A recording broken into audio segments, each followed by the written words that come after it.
So my name is Daniel Mui. I'm joining the call from Nairobi. I have the privilege of being the chair of IACD, International Association for Community Development. My everyday work is to teach community development courses in the Department of Sociology in Kenyatta University. And of course, I also coordinate the network of community development practitioners in Kenya. And so it's a pleasure to be part of this session. Welcome. Thank you. KK. Oh, okay.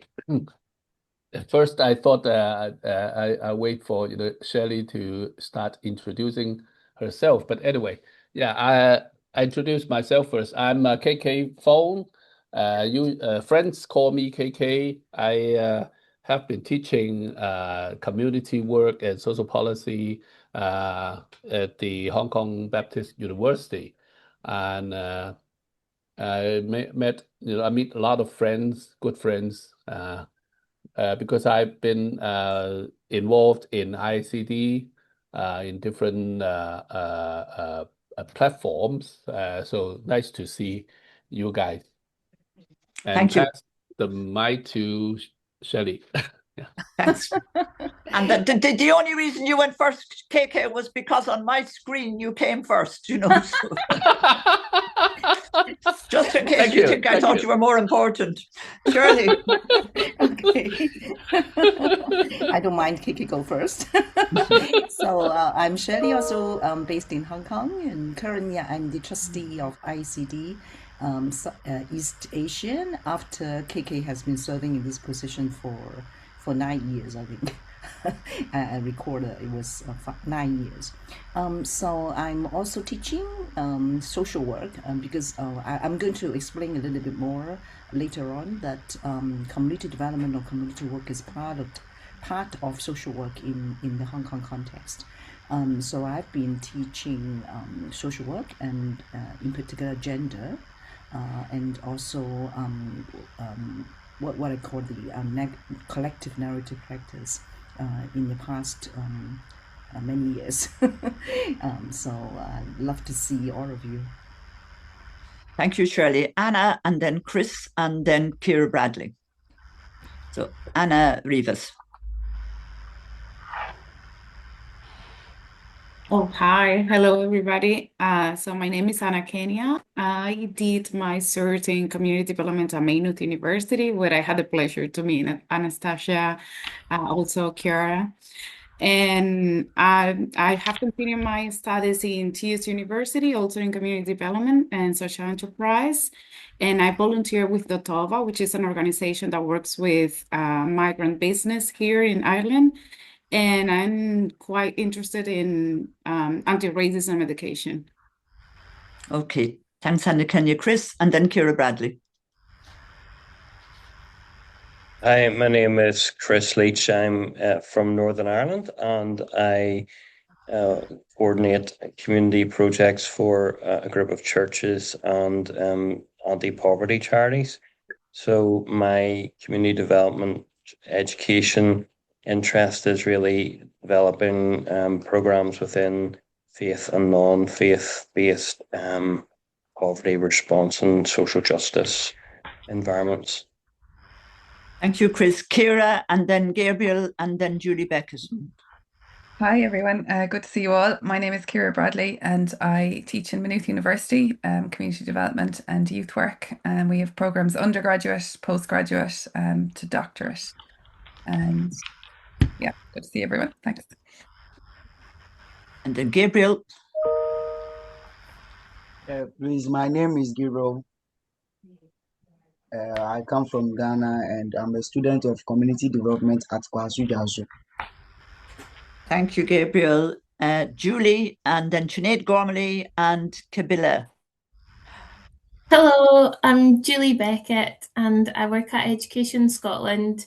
I've just very recently moved out of our community learning and development team and into our inclusion and wellbeing team. So I am taking over all of the community development influences and working on a new programme for teachers in there. So thank you. Thank you very much. Sinead, and then Nabila. Hi, how are you? Sinead Gormley, I'm Professor of Community Development Youth at University of Glasgow, and where I'm Deputy Head of School there as well, of Education. And I'm chairing the conference coming to Glasgow this year, so interested to hear some of the comments, KK, and yeah, on the Sure. IACD board too. Thanks. Nabila? Nabila, yeah. Hello, everyone. My name is Bila Birbabi, Nigeria, and resident at PhD of Art Education in Development. I also teach in education in the Department of Art Education Community Development. Thank you. Thank you. Your connection isn't great, I'm afraid. I don't know if the rest of you could hear, but the connection isn't great. I don't know if there's anything we can do to help you with that from this end. Probably not. But thank you very much for being here. John Cornwall and sorry? John Cornwall, and then Adele O'Connor, and then Sarah. Yeah, hi everyone. I'm John. I live in Mombasa in Kenya. Community development worker and facilitator. I do a lot of work on social inclusion. I've done for many years, which is basically anti-oppression work, tackling racism, sexism, and all forms of discrimination and oppression. So I'm always very interested. I was interested when I saw this come up. Thanks, John. Adele, and then Sarah. Hey, I'm Adele O'Connor. I manage a community development project in Coolock in Dublin in Ireland, and I'm currently studying in the doctoral programme. Kira is my supervisor. So I'm in the third year at the moment. Great to meet you all. Thanks, Adele. Good to see you. Sarah, and then Hello. Barbara. Yeah, Sarah. Hello, my name is Sarah Mari. I'm from Tanzania, and we're working under the Institute of Community Development here in Tanzania. I'm happy to be here. Thank you. Barbara. Morning, everyone. My name is Barbara Lee Golden. I am a faculty member at Algonquin College. I'm calling in from Ottawa, and we're located on the traditional unceded and surrendered territory of the Anishinaabe and Algonquin people. I predominantly teach and work with students completing their Bachelor of Early Learning and Community Development, working to build inclusive spaces, but also looking to help families access quality childcare. Thank you, Hayley, Ames, and then Fireflies at Note Taker for Shirley, I think. Or is it? No, Shirley, yeah. Okay. Hayley. Good afternoon, morning, whatever it is, everyone. My name's Harley. I am from Perth, Western Australia. I work with the IACD Institute. I'm a facilitator and educator of asset-based community development and community development as a whole. My background is predominantly in education with LGBTQIA+ and PLHIV communities. And yes, saw this, and this falls very much into my wheelhouse, so happy to be here. Okay, thank you very much. And then we have Fireflies at Note Taker. Is there somebody there? That was just Shirley's note taking. Oh, yeah. Oh, I see. Oh, very sorry, Shirley. You're very complicated. Okay, we'll go to Percy then. And there's one other person too, Percy. Hello, everyone. I am Percy Nimakoyamwa from Ghana. I'm heading the Department of Community Development and Social Welfare. It's a joint affair where we handle issues in relation to gender, disability, inclusion, and gender. So yeah, thank you all for having me. Nice to meet everyone. You too. And then we have also got Jean McEwen-Short, and I think that's everybody. Hi everyone, and apologies for joining late. I'm from Scotland, and I'm an academic at Dundee University teaching community development. Thank you very much, and thank you, everybody. So now we have an idea. It's very interesting to have a group of people globally, the majority of whom are involved in one way or another, either full-time or as part of their work in teaching community work or community development. So I think we've got a really good starting point for today's discussion. And we thought that we just might start by reminding ourselves very briefly what we're talking about and how in this context, the global understanding of community development that IACD has articulated, which is very linked to the understandings that have been articulated nationally, for example, in Ireland, through the Budapest Declaration and through a variety of other things. We just thought it might be useful to remind people of that and of what's required to do it, and maybe also very briefly just remind you a little bit of what we're talking about when we're talking about racism and why we're discussing that today as an issue of considerable concern for any of us involved in teaching community work and community development. Okay, so Anna, can you help a little bit there? Is that coming up on people's screens? Well, there's a blank screen so far, but I'm assuming it'll arrive eventually. It's starting to open. Great. Okay. So, so just to remind us all, IACD is a multidisciplinary network for community development practitioners and others with an interest in community development practice. And subscribing to the following definition, that community development is a practice-based profession and various other things as well, except that Anna's picture is, and an academic discipline that promotes participatory democracy, sustainable development, human rights, economic opportunity, equality, and social justice through the organisation, education, and empowerment of people within their communities, whether these be of locality, identity, or interest, and in urban and rural settings globally.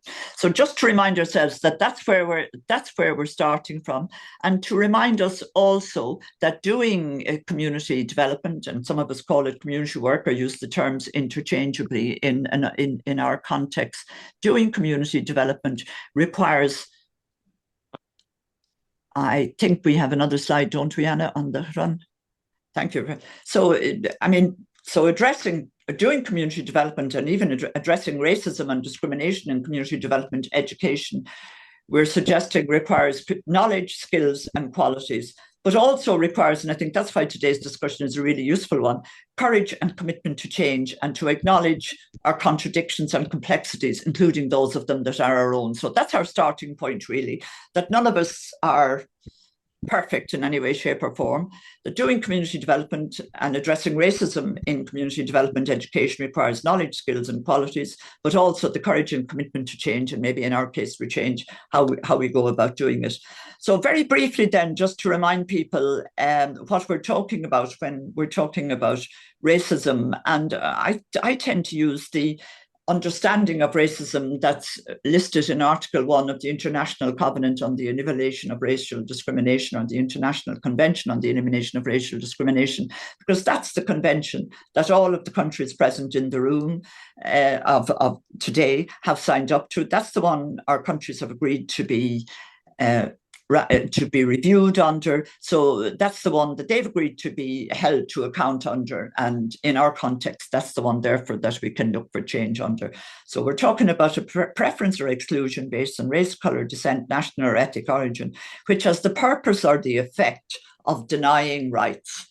And I think what's really important there are fundamental economic, social, and cultural freedoms.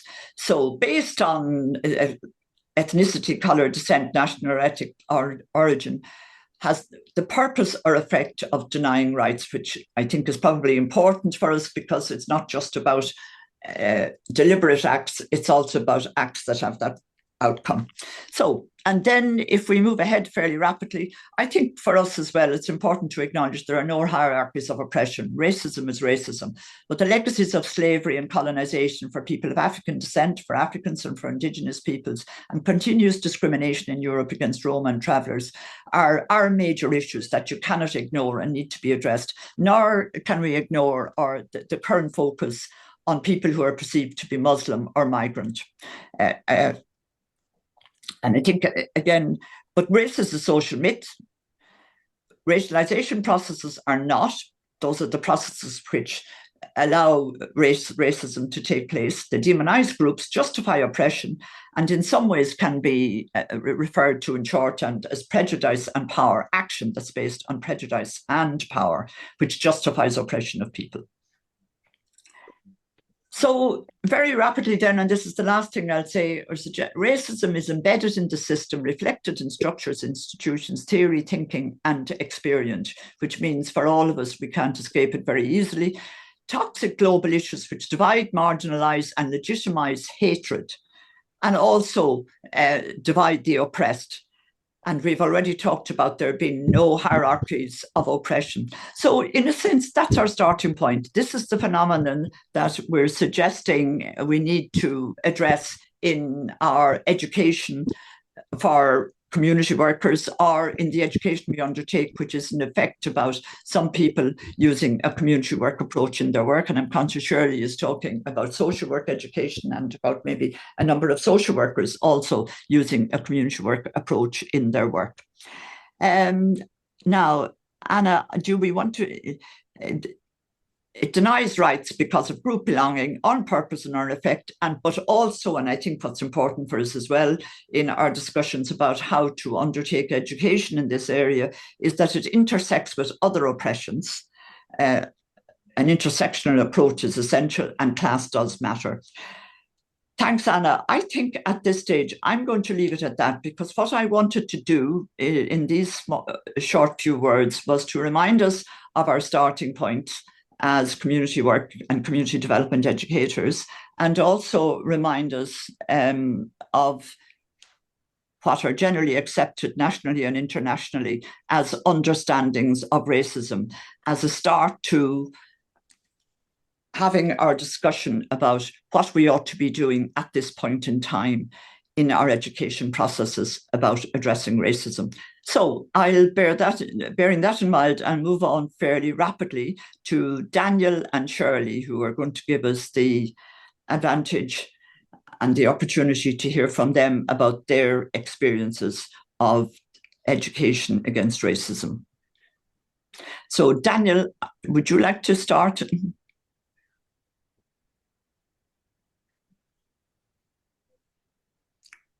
Okay, thank you, Anastasia. And I think mine will be very brief in just setting the context in terms of the colonial legacy still continues to be with us in the education system more than 30 years since we gained political independence from the British colonizing authorities.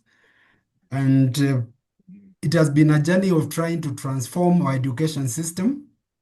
We've gone through, we are almost on the fourth iteration in trying just to change the education system so that it can be able to address what is thought to be the national interest of the population in this country. And with that, then, of course, comes in the issues of then the value systems that we still have to deal with, some of the historical challenges that we still have to align ourselves with, because when you have to change the curriculum so that it can be fit for purpose for an emerging and changing society, that becomes quite a challenge. And what, again, is apparent is that in as much as colonialism ended, coloniality still remains with us. And by implication, some of the seeds of inequality, injustice, some of which have roots still in the racial injustices that were started then, because of the racial injustice that existed as education was being put in place during the colonial system, still continues because in the sense that some sections of society gained an advantage vis-a-vis others, and that continues to be a bone of contention, where again in some sections of society feel disenfranchised, so to speak. And equally, as we talk about community development education, the history of community development again has quite a bit also of the colonial influence. The self-help movement has always been part and parcel of our way of living of most of our communities. but around the 1950s or thereabout, because of the restive nature of the fight for independence, then the colonial authorities also try now to bring up community development as a way of mobilizing communities so that then they don't so much focus on don't so much focus on the fight for independence, but they could be kept busy. And that in itself then created a curriculum that was not so much aligned with what really needed to be empowering, but rather a social welfare-based curriculum. And to a large extent, of course, the language of instruction continues also to be English, which again, to a large extent, the meanings that others will be transmitted then are lost, so to speak, largely because of the colonial legacy. And that the curriculum that we have again is continuously being changed to respond to local realities and also indigenous ways of knowing. And so as we try to give, to teach and to interact with the students, then there is always that tension of trying how to present what quote unquote would be said to be universal education vis-a-vis an education that is responsive to the needs of the communities, and equally to also to bring into focus all the intersecting phenomena that has implications in terms of ensuring that there is social justice and also there is inclusion of all in the learning enterprise. And that to a large extent then creates a situation where at every point in time we have been conscious to all those forces that are likely to disadvantage our learners. For classes, to a large extent, race is not a major consideration because the non-African races are not that large in the education system.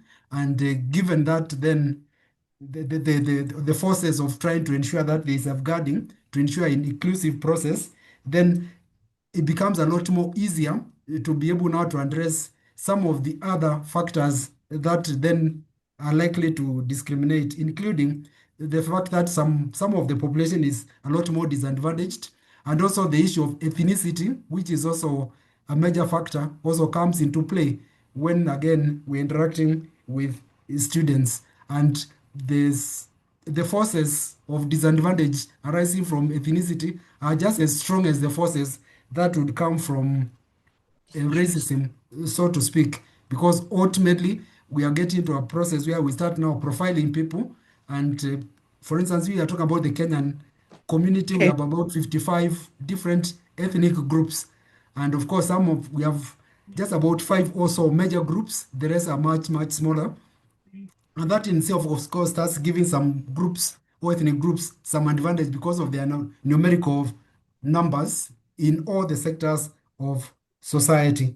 And so to a large extent, then what I'm talking about is a process where we have to keep on looking at all the intersection of factors that are likely to bring challenges to students, including also the issue of gender, which has become a major force of play. Thanks, Daniel. Now, before you've covered the whole curriculum, never mind the dimensions of it to do with racism, I think we'll give Shirley a chance. But could I just say, I think your question of where the curriculum in community development education has come from is a very useful one, and one for us to think about, I think, during this session, and indeed during other sessions and then the question of how we need to change the community development curriculum in order to reflect the realities of racism. And can I be bold enough to suggest that while there may not be in those traditional terms an issue of race, we've already said there's no such thing as race, I'm aware of a couple of minorities in Kenya who would perceive themselves as experiencing racism, Indigenous peoples and other groups. So I'm always very interested in how we manage to conceptualize these things in terms of the differences between race, ethnicity and nationality. Okay, let's keep going, because I'm sure we'll come back to those during the discussion later. Shirley. I shall be very quick because I know that I only have 5 to 6 minutes. Kiki and I have pulled together some data or some basic information about ethnic diverse groups in Hong Kong. In fact, Hong Kong is quite, I would say Hong Kong is less diverse in terms of ethnicity when there is over 90% of the population being Chinese. But still, we are ethnically diverse because we have 8.4% of the population who are non-Chinese. And again, there are a number of ethnic groups. You can see from the figures, actually, the biggest groups are the Indonesian, Filipino, and white people. But they are, you may know, or you may or may not know that many of those Filipino and Indonesian, actually, they work in Hong Kong as domestic helpers. So they are migrant workers. And then white people, many of them are also working in Hong Kong. So altogether, they make up a big group of the ethnic minority groups. And then what we call the ethnic minority groups here, we just recently changed the language from ethnic minority to ethnic diversity because they think that minority is not a good language. So what we are always referring to as ethnic diverse groups, actually, they are the Indian, Pakistani, and Nepalese. These are the three major groups of South Asian people that we will identify them as ethnic diverse groups in the context of Hong Kong. And then this is a diagram of those figures. And then we do have legal protection and social services provided to the ethnic diverse groups. Legal protection, the Race Discrimination Ordinance was established in 2008. At that time, I was still a member of the Equal Opportunities Commission, and they got this Racial Discrimination Ordinance passed. And then the ordinance was administered by the Equal Opportunities Commission. And then for social services, they came later, much later, since 2009, when the government started to fund CD teams, community development teams, working with ethnic diverse communities, focusing on language training, employment, social integration, to bridge gaps in education and racial discrimination. And then from 2000s onward, actually, the government has started to it should be 2010, I think. The government started to fund organizations to provide ethnic minority care teams. You can see the language. It has been ethnic minority, community support team, and support service centers for ethnic minorities. And then for social work education, as I just mentioned, community development has been part of social work in this part of the world. And social work educational programs must cover community work or community development or macro social work. Different universities may use different languages. And relevant topics including racial discrimination laws, understanding ethnic diversity in Hong Kong, cultural competence, are covered by courses such as social work and laws, social policies, community development, social work with disadvantaged groups, gender and social work, etc. So it's not only community development courses or that cover racism and racial discrimination. And then very recent, in addition to universities, actually there have been social work professional organizations that have been providing many different professional development courses. And recently, the Academy of Social Work, I'm also a fellow of this academy, and we just started to develop ethnically diverse social work. Since last year, some courses were delivered by the Academy for social workers to enhance skills in working with ethnic diverse communities. You can see the topics like crisis intervention, new generation social work supervision, managing upward, building a win-win partnership with resources. So some of these are quite general social work topics, but they are more targeted at working with ethnic diverse communities. And then some of those activities. And then very recently, the Academy also started to provide cultural diversity competence training. So you can see I highlighted those social work programs, like the Hong Kong Polytechnic University High Diploma in Social Work students, and then University of Hong Kong, and then Polytechnic University. So the Academy send trainers, send social workers who are very experienced in working with ethnic diverse groups, and they provide trainings or deliver seminars for those social work students. And then this is new, very new, and it's going to be implemented in the coming months. They call it the Ethnic Diversity Service Specific Curriculum. So we just talked about curriculum. So this is a course for social workers when they work with ethnic diverse groups. So you can see that there are 3 core courses: fair use and ethics, practice skills, enhancing social impact in diverse communities. And then there are electives working with specific ethnic diverse groups like domestic helpers, asylum seekers, and so on.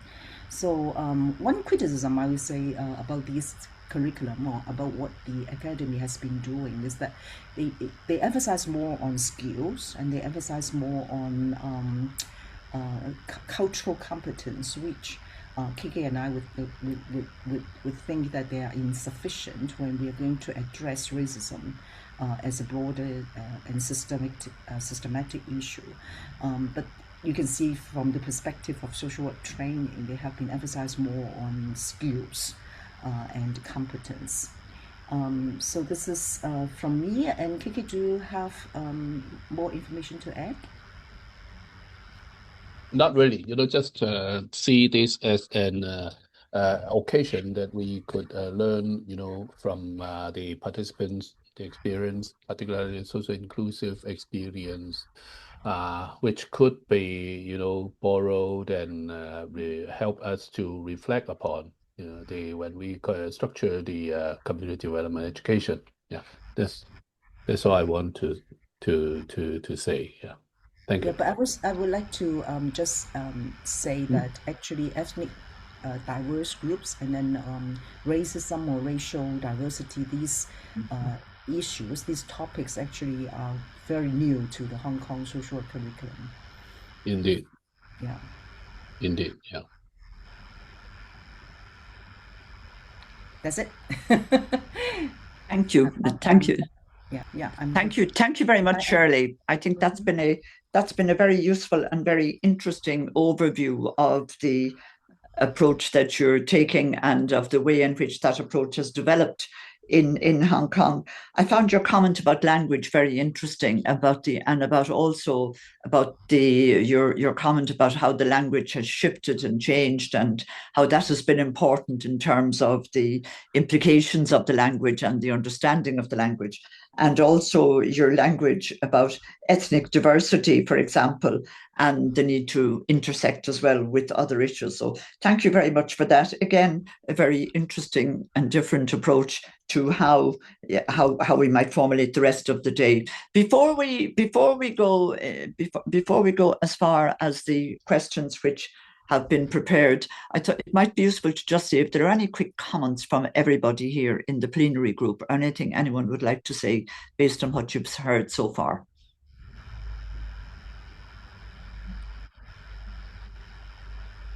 John.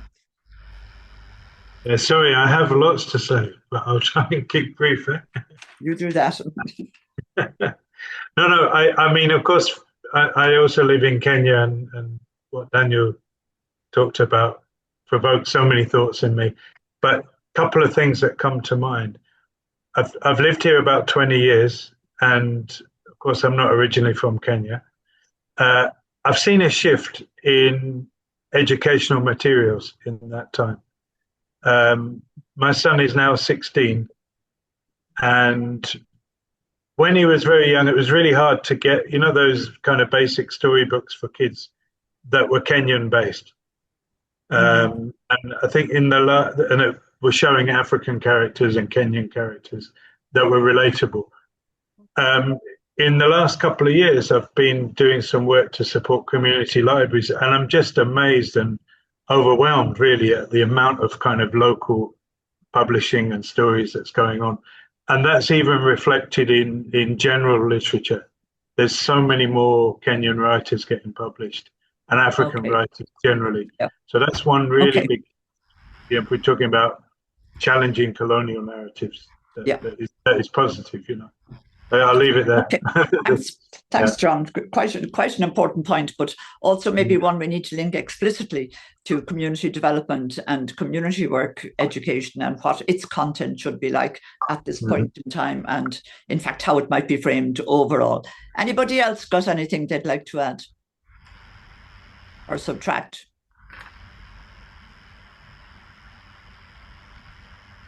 Okay.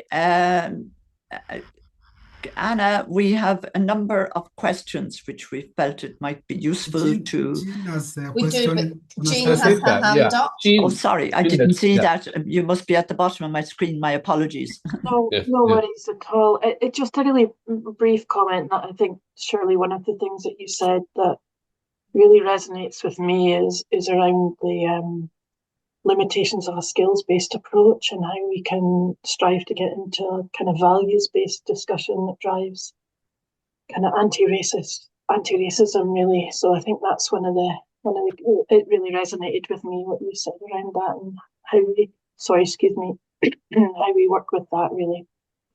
Thanks very much, Jean, and a really good comment. And I think that was why at the outset we were talking about knowledge, skills and qualities being required, and education in our processes that would help us with all of them rather than just skills. You're totally right, and that's a really helpful starting point, I think, for our further discussions as well. Anything else from anybody? Just a quick observation from me. Sorry, I couldn't quite get to the thing to put my hand up there, so I'm jumping in verbally. But I was struck by Daniel's point about the the sort of the history of community development in post-colonial contexts. And I think that's something that is really significant, because when I think about my education in community development, a lot of that in terms of the history was presented in that context of those people from the 50s, who like the Battens and so on. And I suspect a lot of that material is still in circulation and kind of like it's certainly in Northern Hemisphere, Western European context, still very much part of that curriculum in some areas without the critical analysis of it going alongside it. And I do think that's a really important point, for us as we think about what we're reading about the history of community development and who were those important people. There are an awful lot of important people who never got their names reflected in those texts, and that's a huge omission. Thanks, Anna. And Abdul, and I don't think you had a chance to introduce yourself as other people did. So Abdul, would you like to introduce yourself and make your point? Thank you very much. Sorry, we've been having some network issues around here. I'm Abdul Hamidu, a board member of the IACD. Quickly, I just want to ask David and the Hong Kong lady if it is possible. Is community development is very traditional in Nigeria, mostly around the family cycle, the village cycle, and the rest of them. And the issue of then tribalism, ethnicity, and the rest of them only crop when there is a political, maybe political office, politicians, and the rest of them. Is it the same thing obtainable in Kenya and Hong Kong? Thank you very much. Thank you, Abdul. Good questions, and maybe ones we can hold on to, unless Shirley, KK, or Daniel would like to say something. Okay, Anastasia, if I can just respond to what Amidu is saying, I think to a large extent we have more or less the same kind of model of development, given our historical experience with the colonial, with the British colonial enterprise.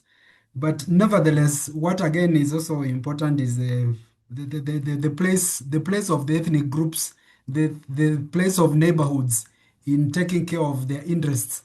Because even, for instance, before even community development became a prominent government program, the women's movement in this country was taking charge of many of the issues that were needed to make life much better for everybody else. And to a large extent, the self-organizing aspect is so strong in most of our communities. What I wanted maybe just to, in finishing, is to bring up the whole issue of community development education in this country, given the big influence of development partners, some Yeah. of them multilateral, others bilateral, and then we also have international NGOs and of course national NGOs who to a large extent, because of their place of privilege, also want to dictate what goes into what is learned, what is taught, what is used in modeling community development, and most because of the power, the asymmetry in power relations. Then of course it can also be in some cases very disadvantaging to people who otherwise need to have their political and socio-cultural rights respected. Thank you. Thanks, Daniel, which is all the more reason why we need to interrogate what we're doing in community development education and training as well. But well said. Anything from you, Shirley? Just about the history, just to add a little bit of information about Hong Kong. Actually, looking back, traditional community development in Hong Kong has been focusing more on housing issues. Yeah. And Yeah. also poverty issues. So even though we have been working with, say, migrants from mainland China in the past, when it was still Hong Kong is still not yet part of China, actually we don't focus too much on ethnicity.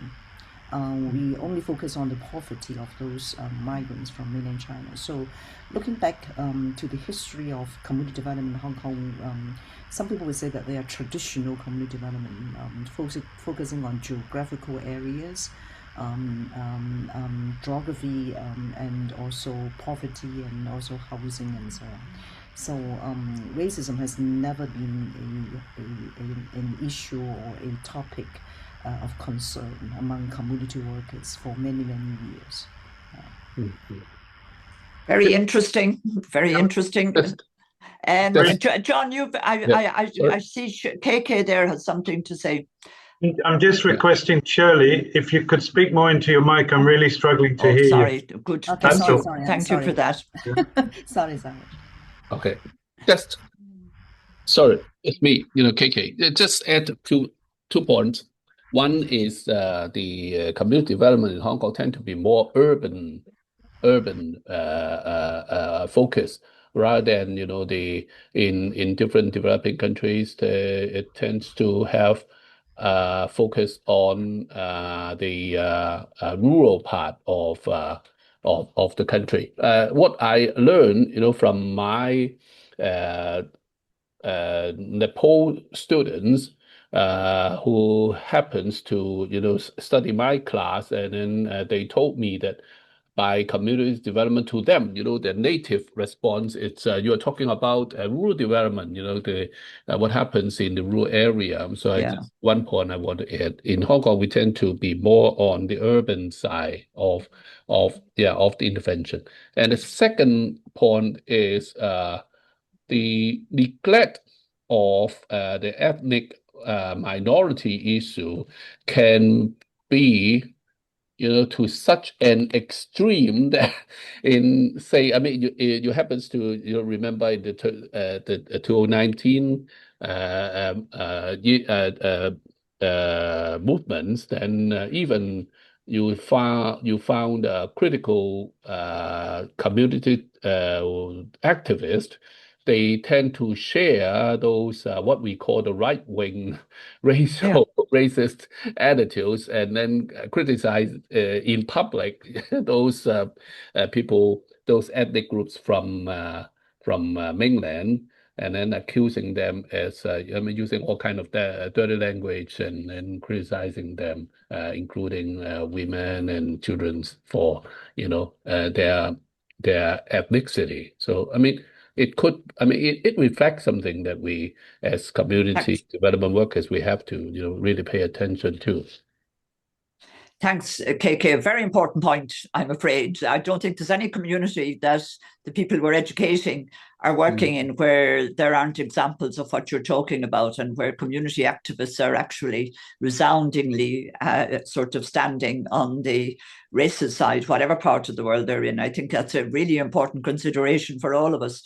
Now, I think Percy is next, and there may have been somebody else as well. Percy. So in terms of the conversation so far, this subject pricks my mind. Where does local common sense of a model starts, and when does international standards practice kick in?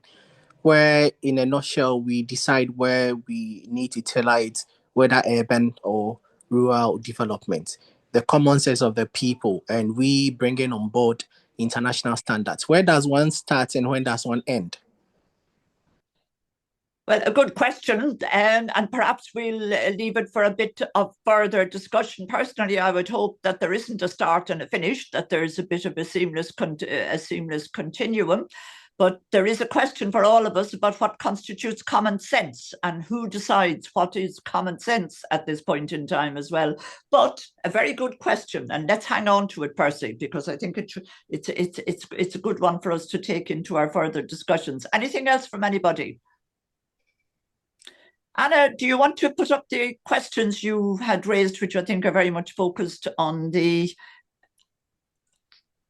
subject we're trying to address today?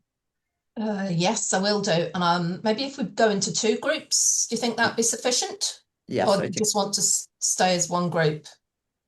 What would people like to do? Two smaller groups or one full group? Might just get a little bit more engagement through two smaller groups for 10 minutes. Okay, that's grand. Are people agreeable to do two smaller groups for 10 minutes, and then we can come back and finish up?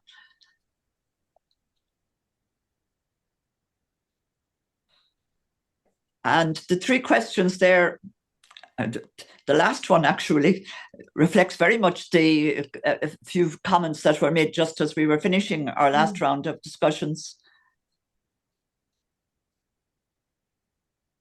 I think as well, I mean, the questions are framed in the context of community development educators, but there are people in the meeting today who are currently studying community development at different levels, and there are also practitioners. So, the thing is about looking flexibly at the questions as well, just in terms of taking those forward. But I can put these into the chat so that everybody has them, and then break up into two small groups for 10 minutes. Thanks very much, Anna. And will you assign us to the groups, I'm assuming? I will do, yeah. Welcome back. You're on mute, Anastasia. Thank you very much, Anna. Hello, everybody, and welcome back. I think the main thing I would say about our discussion is that there was a lot more we could have said had we had a bit longer. It takes a while, and it's a struggle to get the focus on what we should be doing as teachers, if we want to call ourselves that, as academics, and as people who are leaders in the field, and who are also in the very privileged position of supporting others to become community workers or community development practitioners. So it's a very interesting, and it's very interesting the challenge it's been for all of us here to try to get our heads around that and get our heads around exactly what we're talking about and the changes that we need to make, as well as everybody else in this context. Okay, does the other group want to share first, maybe? So is that group two, Stacia? Yeah. You go ahead, Kira. Yeah, I didn't hear it very well, I think partly to do with the tightness of the time, but we did hear from a couple of people, and maybe other people would like to say something now. I think there's a variety of approaches. We did get quite focused on the issue of racism and the community work, approach, and there's a diversity of approaches. One being from Abdul, that collectively, in Abdul's perspective, collectively addressing a particular issue harnesses the energy of bringing people together and overcomes some of the different divisions that might be there. In Maynooth, we take a very explicit anti-racist perspective, and in Scotland, Jean talked about having an integrated focus on anti-racism as part of the programme. But really, and then we didn't hear from Chris, who might like to say something now. And of course, Daniel and KK were in our group and they had presented really well earlier on, but we really didn't get to the point of actually having a collective conversation. So I think one of the things I'd say coming out of that group is that we need a lot more space for this, and there's much to learn from the different approaches we take across the world. So I hope this is a beginning conversation and that we come back together in different ways through IACD in the future. And Chris, you might want to say something maybe because you didn't get to speak, and also our other colleague, who I can't see now, got cut off in the middle of speaking. All right. Chris, very briefly, maybe, because I'm anxious to hear from the other group too, and the other person. Yeah. Just very briefly, and not to repeat anything anybody else has said, I'm just interested in the UK government's more informal approach to tackling racism at a community level, which is the introduction of human libraries and the human library model as a way of tackling it, which I don't necessarily, I think in isolation, it's maybe of limited effectiveness. Yeah, yeah. But thanks for sharing. Because was there someone else in that group who wanted to say something and hadn't had the chance to do so? I'm trying to see. Okay, we might and if they could, we'll give them a chance later if they're not ready now. We'll go to the group I was in, and I have to say at the very outset, Ciara, that I did tell them that when I came to Maynooth in 1982, it was rather than 1983, I had a huge row with the person who was very well known internationally, who was the external examiner at the time, because I said I was teaching about racism and about women and feminism, and I got told I wasn't supposed to do that, but I just told them I'd already done it, and I'm delighted to see you've managed to keep it going. Thank you very much. Okay, Barbara did undertake to say a few words from what we had done, and I think that we just didn't have enough time was the issue. The other group as well. We could be talking about this forever. It feels like we just started to unpack a little bit. Kind of the main themes that came out of our group was we talked about really the anti-oppressive practices and what they look like across the globe, and different ways to start with that anti-oppressive practice, whether it was being overtly taught as anti-racist pedagogy or whether or not it was being linked in with gender studies or class studies or other such courses. But we seem to come to a little bit of an agreement that we all do incorporate it through an intersectional approach. Anna talked about too, like the collective trauma and trauma-informed practice as a way to look at it as well. And we agreed that much of it comes from a values-based approach and the importance of living our values. I had shared an experience that in Canada, we are working hard to indigenize our curriculum and working very much to incorporate Indigenous ways of knowing, being, and doing into our practice. And we talked quite a bit about intersectional approaches, and we kind of got cut off at that point. We wanted to keep going, but those were kind of the main themes coming out of our conversation. And if I missed anything or if there's anything else to add, please jump in. Thank you very much, Barbara. Anything else in that group who would like to say anything? Or any other general comments from everybody here at this point in time? Yeah, just a quick addition. We've had as a nation some challenges with regard to national integration, and one of the things that have come through is the universities have been called upon to have university-wide common units to take all students who are joining the university in through some course that is emphasizing social cohesion and national values as a way of trying to bring in some aspect of the normative values that need to be promoted, and it's a way of promoting integration and care for everybody else within the university learning systems. The understanding is that that's a preparatory kind of a course, so that as they navigate through university life, then they will understand that we are different, but we still need to be able to build a community of scholars together. And then, of course, at the course level, there is the understanding that you need first to have a ground rules, rules of engagement as you start your class, so that then everybody is committed to treating each other with dignity and Yeah. respect.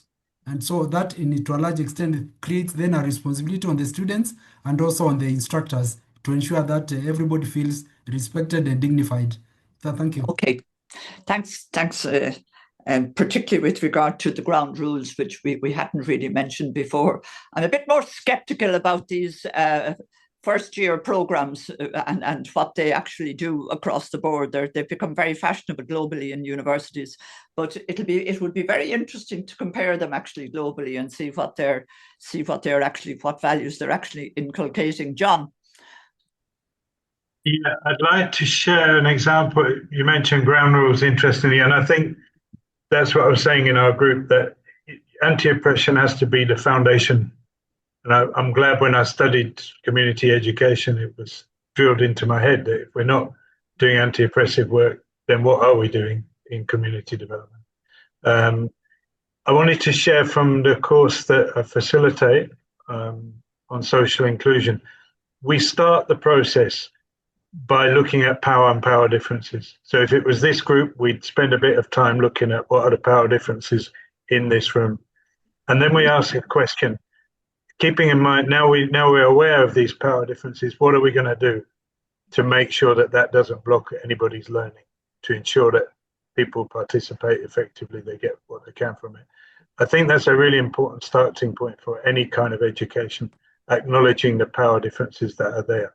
It's not theory, it should be practical in that sense. So I just wanted to share that. Thanks, John. You're totally right. Anybody else?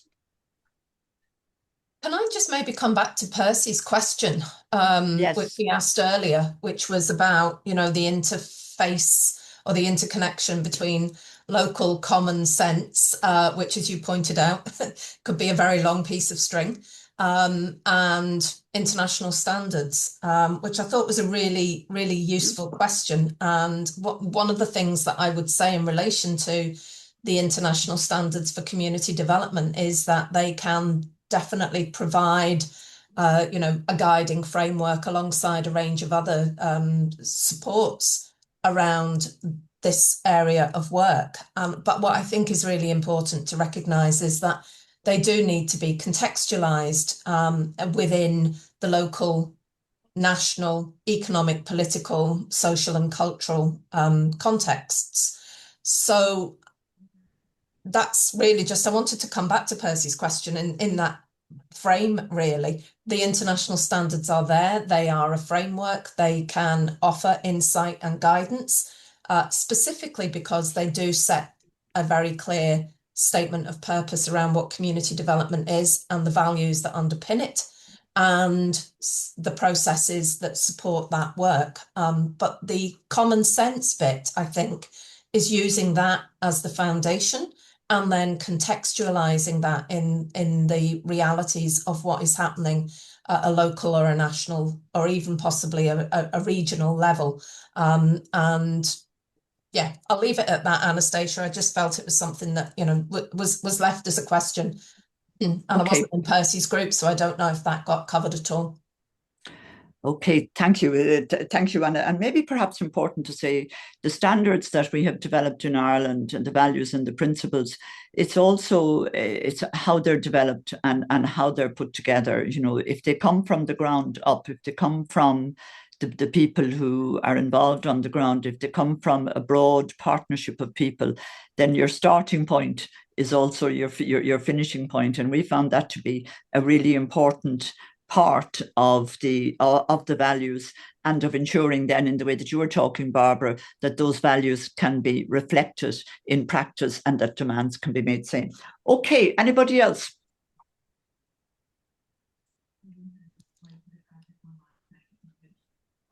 Any closing comments from yourself, Shirley and KK?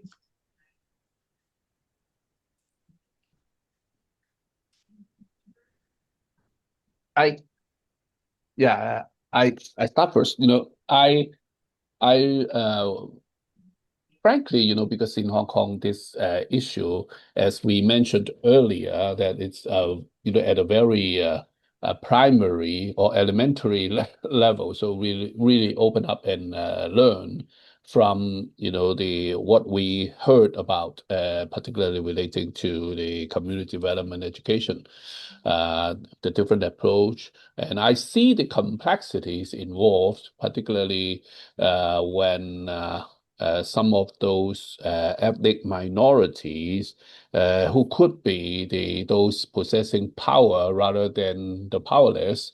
I mean, in certain contexts, and then the issues about the economic power, the social power has to be addressed, while the sort of racial discrimination has to be integrated and into everything. Get into the whole picture in order to really to deal with it. So I see that it is really, it's really something that we really have to learn it. And the second thing I would like to share is I find it a kind of a common consensus, at least in among the panel members. It's a good sign that community development has developed to such an extent that we have so many good things in common, the values, the progressive values and the critical perspectives. Yeah, that's exactly what I would like to share. Yeah. Thank you very much, KK. Shirley, is there anything you wanted to add? I don't have much to add, but just thinking that is a good reminder for this evening here, that as city educators, I think we have to embrace the very important values of going against various kinds of discrimination. Like some of us have mentioned earlier, actually I have integrated ideas like intersectionality, feminism, and also anti-oppressive practice, and all these are very important perspectives and concepts that can help us to bring back racism to the curriculum. So to me, it's a very good reminder in this evening. Yeah, thank you very much for all the Thank sharing. you. And in view of the time, I won't go back to Daniel again because he had a word just a few minutes ago. But perhaps just by way of completing by 1:30, I could say that I think that this has been a very useful conversation. It's been difficult. It's taken us a while to begin to articulate the things that we think are important. And I think as we've gone through the hour and a half, we've also come upon, or other things have emerged in a way that raises further questions and further challenges. I think the initial question, which I think it was Daniel raised, is about where the curriculum that we're stuck with in community development education came from in the first place is a good starting point. And also the question really of how do we need to change it, which also emerged from what do we need to do now at this point in time. And I felt that we went a little bit along what is a very complex and contradictory journey, which also has to say that there isn't only one way of doing this, that there are a variety of ways of doing it. But along the way, I think we acknowledge that anti-oppressive practice is essential. I mean, anti-oppressive practice, knowledge and skills and values are essential for people to be able to do this work. The importance of values being non-negotiable for practitioners was very much articulated, but how we got to that point is something that probably we need to discuss a good deal more. the need to sort of name, and our discussion today was about racism, and I felt we struggled a bit to do it, but the need to name racism and to acknowledge its reality, not just in the colonial sphere that Daniel's country and mine were part of for a long time, but also in our everyday lives, whatever our context and whatever the positions we're in at the moment, to acknowledge it and to acknowledge its reality in the academic, in the research, in the practice, and in the way that we live our lives overall. So I felt those were just a couple of really important starting points, which also acknowledge the complex intersectionality between the various areas of oppression, where class counts and where gender counts, and where a number of other intersectioning realities count in the experiences, both collective and individual. I think I can say that we can acknowledge this as a start and maybe see if there are ways that this conversation could be continued, and maybe come back to all of you in order to come up with ideas for that continuation. Would that be a useful way forward? If you're sent some sort, if you're sent a sheet, and if you have some suggestions about how to build on today's conversation, perhaps that would be a good starting point from today. And could I advise you and remind you also that we will be holding an educators forum at the IACD conference, and I see Anna's just put up something about the conference, at the global conference in Glasgow at the end of June. There will be an educators forum there, and we will be seeking to frame it around issues not 100 miles disassociated from the things that we've been talking about today. So thank you all very much. I'm not quite, it's obviously different times of the day or the evening, wherever you are, but thank you very, very much for taking the time to be with us. And I look forward to seeing you all soon. Thanks, Stacey. Thank you, Anastasia. Thank you, everyone, for joining. Yeah.